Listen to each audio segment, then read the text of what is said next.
Hello, everyone. It's the Second Act Show. Thank you for tuning in. I'm John Tarnoff. Oh, and Carrie is muted for some strange reason. Yes, we have these crazy problems with I, our I unmuted myself. There she is. There she is. Wonderful. And I'm Carrie Hannon. How Okay. are you? Yes. Okay. We're going to start this again. Hi, everyone. Welcome to the Second Act Show. I'm John Tarnoff. And I'm Carrie Hannon. Very good. And we are today the Lauren Bacall and Humphrey Bogart of Second Act careers. Well, that is an excellent one, John. Thank you. I like that. We hadn't used that one before. So I'm honored to be able to characterize us in that lofty manner. Well, Anyway, we have a great guest on today, Mona Mourshed from generation.org. And I'm just going to do a quick intro, and then we're going to bring her on to talk about a lot of multi-generational stuff, but also talk about issues with bias and in hiring and the educational program that Generation is putting together globally to address a lot of these factors and get people to work. So Dr. Mona Mourshed is the founding CEO of the nonprofit generation.org. She's an education and workforce leader focused on transforming the systems that transition workers into and through their jobs and careers. Her methodology is designed to serve thousands and thousands, eventually millions of people all over the world who are employed, underemployed, or need to learn new skills. Mona has decades of experience as a leader in the education and workforce space and is the author or co-author of many widely cited education studies and reports. Prior to founding Generation in 2014, she was McKinsey's senior partner, head of global education service line, where she worked with schools and higher education institutions to improve learning outcomes and support graduates' abilities to find jobs. Mona holds a BA from Stanford, a PhD from MIT, and today we are going to talk to her about her research into the age bias facing second act career workers and how to address it. So without further ado, welcome, Mona Mourshed. Hi, John and Carrie. How are you? Oh, great. We are Thanks so good. much for being with us today. I really appreciate it. It's an honor to have you with us. It's a pleasure. Thanks for the invitation. So I think, John, if you don't mind, I'll jump in. Just Yes, please do. Mona, give us a sense of, first of all, a little bit about your own professional transition from McKinsey to this important work you're doing today, as if that was super important too. But this is really strikes our audience as right at the heart. And what you learned from your own transition, and then tell us what sort of your goals are with what you're working on right now in this whole area of how to get into the workplace when you're an older worker that may have stepped out or been retired and so on and so forth. But we all hear about these struggles with ageism and various other things. So I'm going to just cede to you, and you can sort of launch off and give us some broad picture looks. Terrific. So starting with my own story, I think I would say that education has always been very dear to my heart and through my life. So my father was the first college graduate of his family. Education propelled him through all kinds of adversity. He then created opportunities for me. And so then when I reached McKinsey, which is where I started my professional journey, was very excited to be a part of building an education practice there. And I was based in Dubai. This was during the time of just massive regional unemployment, so 40% plus youth unemployment, and began looking at what we call the education to employment gap, right? So you have all these people who are being produced by the education system and they're doing everything that's expected of them. But then on the other side, there aren't enough jobs, or they aren't the right fit for the jobs, or whatever it might be. And so that was where the idea for Generation began to percolate, because it wasn't just in the Middle East. This was during the Arab Spring, but it was also during the time of the Occupy movement that was happening across the world. And so when we began Generation, it was very much about how do we support youth to transition from education to employment. And we started in 2015. But then it became very clear it wasn't just youth, it's adults of all ages. And when you actually look at the data and you look at the long-term unemployed, the vast majority are age 45, age 50 plus. Right? Something dramatic happens in the labor market when you cross the line of 45, 50, and it takes then, twice, three times as long to be able to find a job, even more so if you want to shift career. And so, what we do at Generation is to support adult learners of all ages to achieve economic mobility, economic opportunity by training and placing them into new careers. I'll say that our very first cohorts of age 45 plus were actually in Singapore, where we were working closely with one of the government agencies to train and place the age 45 plus into new careers. And then it was at that point where we thought, look, we see this demand across all of our countries. And so we began down this journey. But then what struck us, and Carrie, I think this is when you and I first crossed paths, there's actually remarkably little research and programming to support mid-careers to achieve employment and income. There are opportunities to be trained to volunteer in places, and volunteering is great. I'm a big fan of volunteering, but there are mid-careers who have financial obligations and need income and need a career in something that is very different from where they were because they lost their job or because of the digitization automation shifts that made their job redundant, or they just want something new and different in their life. And so that's why, as part of Generation, we also undertook global research last year, whereby we surveyed thousands of unemployed mid-careers and adult learners of different ages and thousands of hiring managers. And one of the most important factoids that we found, and this just, it gave us no pleasure to find this, but it confirmed hypotheses that we had, which was that when we asked hiring managers what percent of the CVs that they received from different age brackets they felt were fit for purpose and that they would offer an interview, they only felt that way for 15% of the age 45 plus population. So 1-5. So then we asked them, okay, well, for those mid-careers that you happen to have hired who are today in your organization, how are they doing in terms of their job performance? And they said 87% of them are performing as well, if not better, than their younger peers. We said, okay, great. Well, what about their retention potential? 90% have the same, if not higher, retention potential than their younger peers. And so then we take these facts side by side and we say, so what's the problem? Why is it such a challenge? And it's because we have all these biases in employer hiring practices that say, we're looking for someone who is agile and who has a fresh take and so on.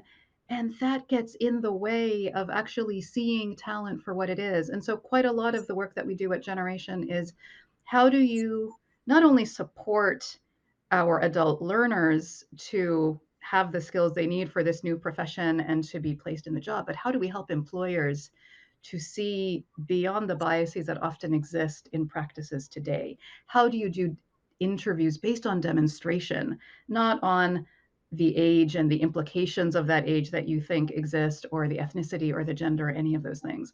And so that's the journey we're on. And today we have 66,000 graduates across 16 countries. We have an 83% job placement rate within 3 months of program completion, and we're just getting started. It is so fabulous. I mean, that's the real showstopper there. The before and after statistics just always blow me away. It's like, okay, yeah, that's the business case for hiring somebody who is an experienced worker. And one other thing, Mona, I thought from your report was the fact that who is this hiring manager who is looking at these different age cohorts? I think you found some interesting sort of potentially like information there about what might be behind some of it. Yeah, so the majority, so we surveyed about 1,400 hiring managers across the 7 countries. The majority of them fall into the age 35 to 44 age bracket. that is also the age bracket that is the sweet spot from the perspective of hiring managers in terms of the percent of candidates that they thought were most fit for purpose to be interviewed. So it's not causal, but it certainly is a relationship that bears further scrutiny because like often responds to like. Yeah. I mean, you hire people who look like you, or are in your same generation in a way. So I think it's really, and it's not that they're doing it on purpose, right? It's not like they're saying. It's just sort of something that it's underneath the surface. So, John, it looks like you're about to say something. Well, yeah, I mean, just building on what you're saying about like hires, like it is a kind of a natural human process to feel more comfortable with people whom you feel a natural affinity for without any guidance to perhaps enlarge your point of view or give you a clearer sense of what the mission of the organization is and how that can help. But yes, I want to ask a question about, now that you are armed with this data, what are some of the strategies that you've been thinking about or trying to implement to work on the employer side to address this? Yeah, so it may be a natural bias, but it's not right. And so the demonstration-based interviews are really an important part of what we seek to do. We've tried a number of things. So we have tried what I'll just call age-blind CVs. So sometimes you have dates on your, or you often have dates on your CVs, and people intuit an age. So we will often do age blind so that the employers are selecting based on what they see. But much more importantly, we often will now do portfolio demonstrations. So portfolios are, it's the work product, it's the project work that you've been doing through our program. So like if let's say that you're training to be a digital marketer, okay, so here are your digital marketing campaigns and the collateral that goes with it. So it's very much select people on the basis of what they know how to do, not on the basis of who they are and any biases, assumptions that you have on the basis of who they are. And Right. we see that employers respond to that. It takes more time than running a CV through an algorithm. So we also can't kid ourselves about that, but it does result in a better hiring choice. Right. So rather than trying to address the bias at the source, you're saying let's go around the bias and add information that can really kind of cut through to the heart of what the role might be about, or ways in which the candidate can demonstrate their relevance for the position.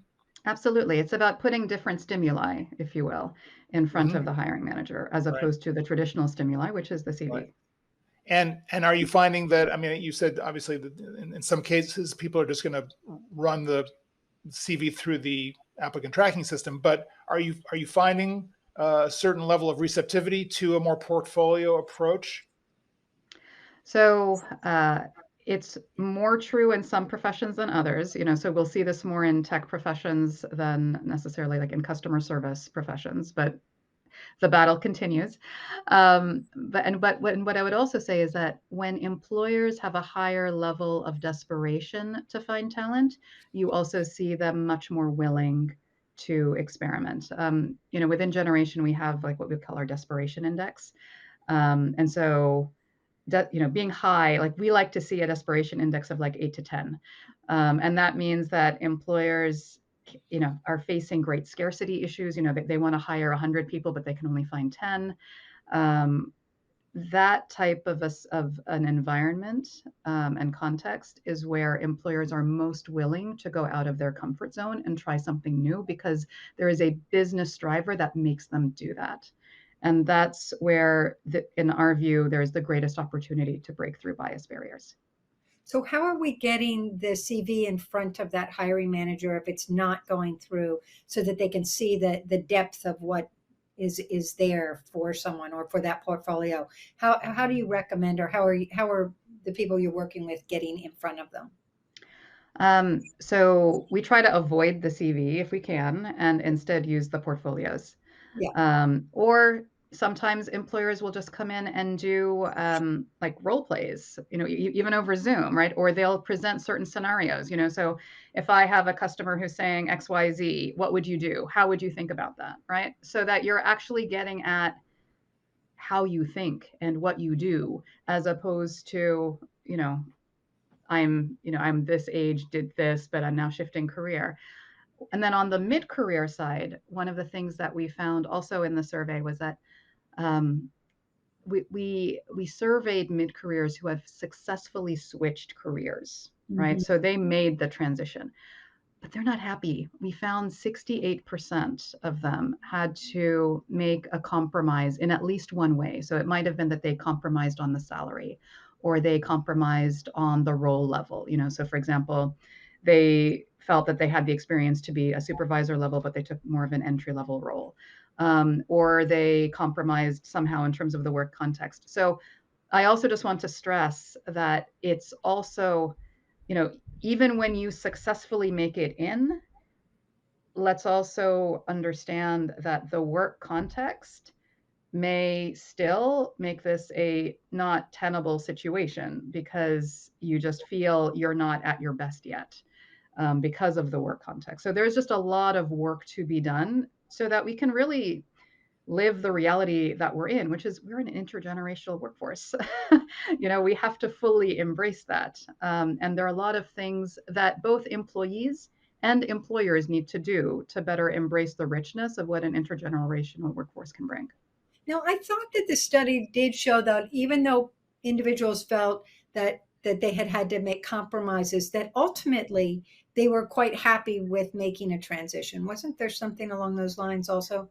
So they are happy to make a transition, but so let's say you're happy to go from your retail role to a tech role, Yeah. right?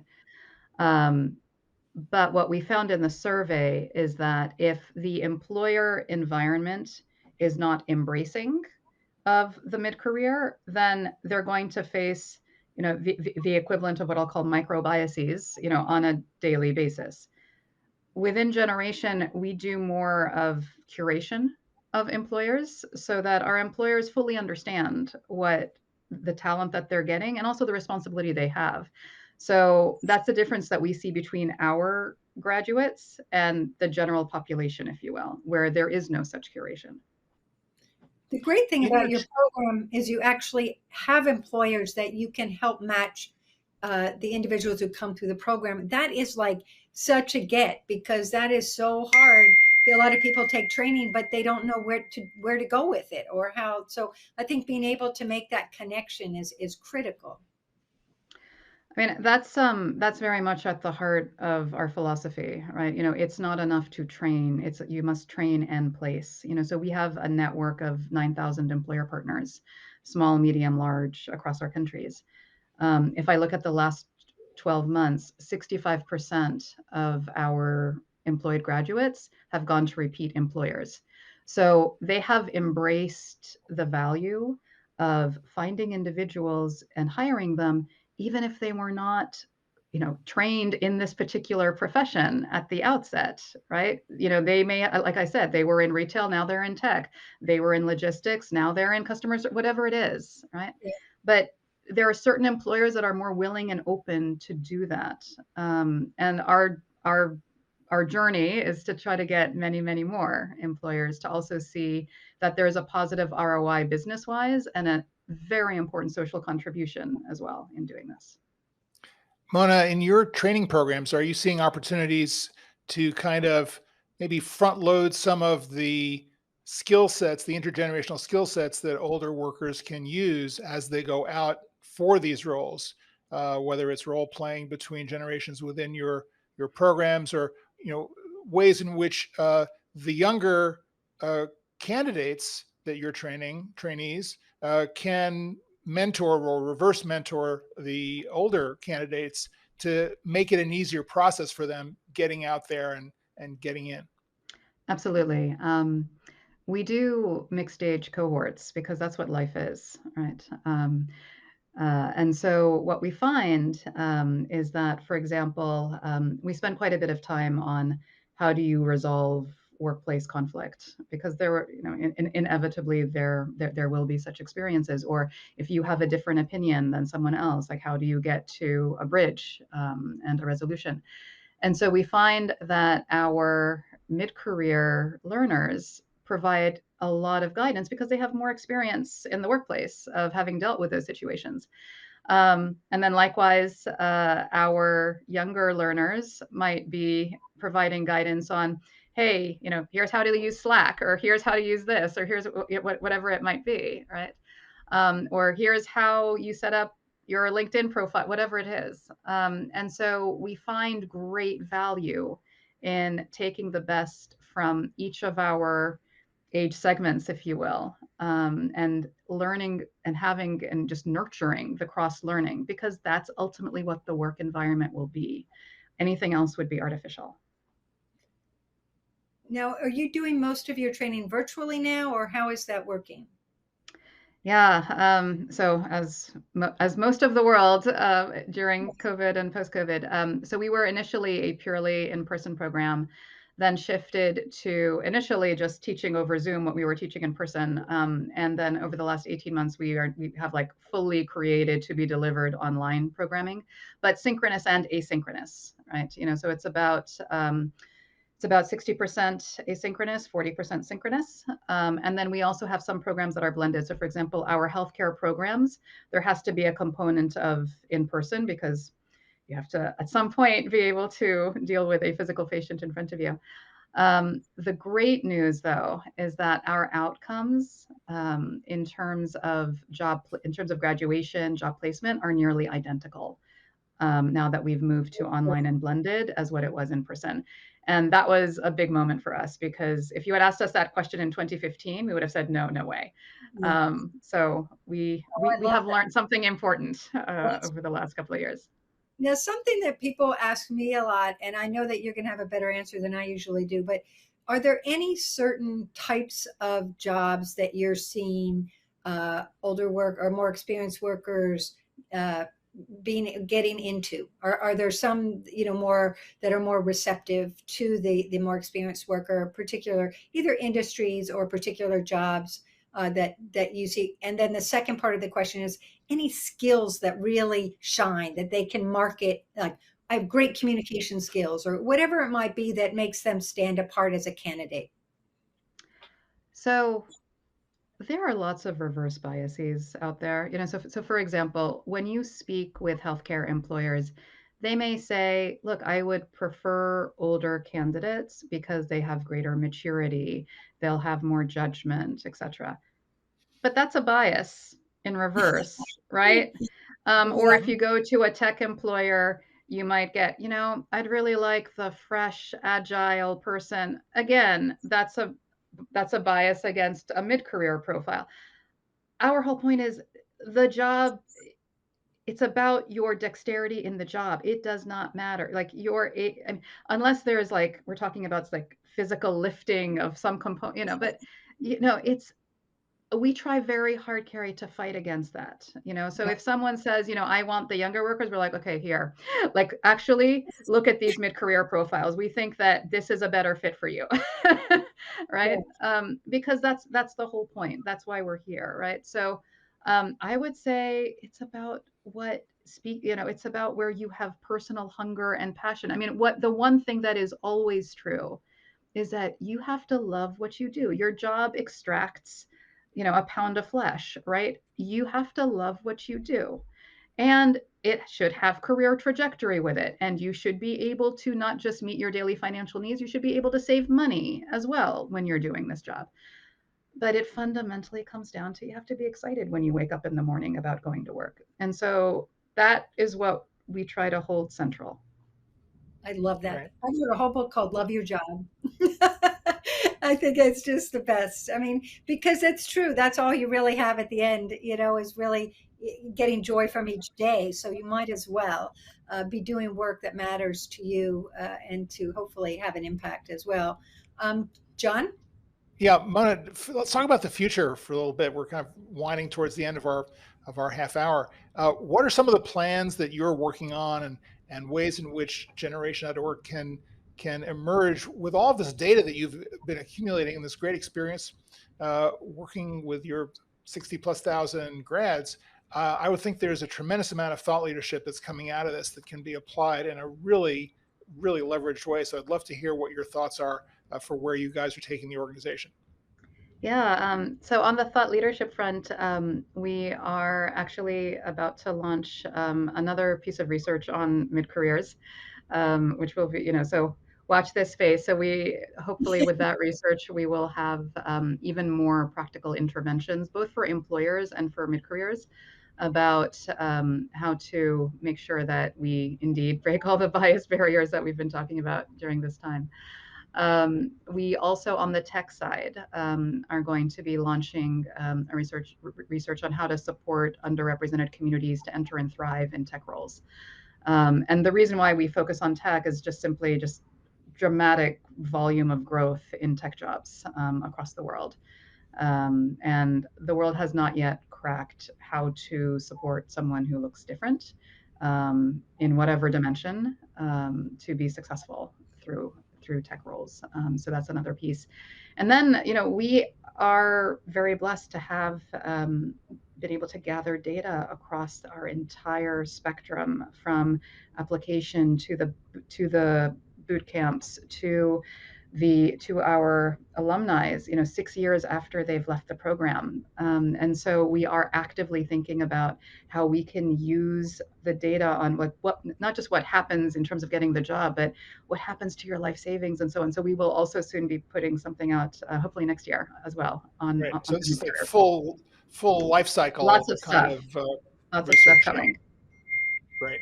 Right. Carrie, one final question for Mona. What do you love most about your job? Seeing the smile and the light in someone's eye when they know they have achieved an opportunity to do something different with their life. There's Yes. nothing better than that. Love it. Nothing better than that. Love it. Great. Meaning and purpose all around. Love it. Thank you so much. Well, thank So you. let's just talk a little bit while Mona's still on the line here about what's coming up here on the Second Act Show. For those of you who are following along with us, we've got a fun episode coming up at the beginning of September with Andy Levine, who is kind of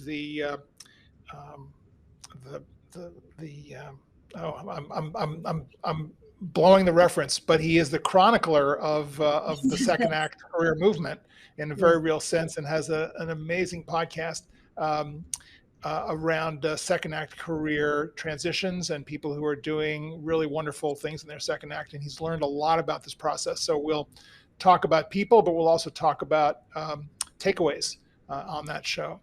And I know Carrie and I have both been on his show, and he's a wonderful interviewer and a very savvy guy. And then beyond that, we have Lawrence Kosick, who is the founder of Get Set Up, which is a wonderful service for skills for mid-late career. And then Paul Irving, who is kind of a legend in our field of late stage life and careers, still associated with the Milken Foundation on aging. So and he himself is a second actor. So that's right. That's right. That was his second act. Yeah. So there we go. So Mona, any final advice to our listeners about how they can better position themselves in this crazy jobs environment as older workers? I would say just never doubt yourself, right? I think often trying something new can be daunting and it can be scary.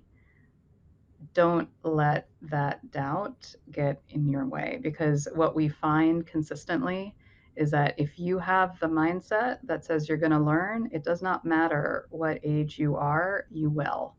And you just have to find the right support. So if you are looking to get into a new career, make sure that you're getting support from a program that is going to both train and place you, so that you get the support along that entire journey so that you can achieve that success.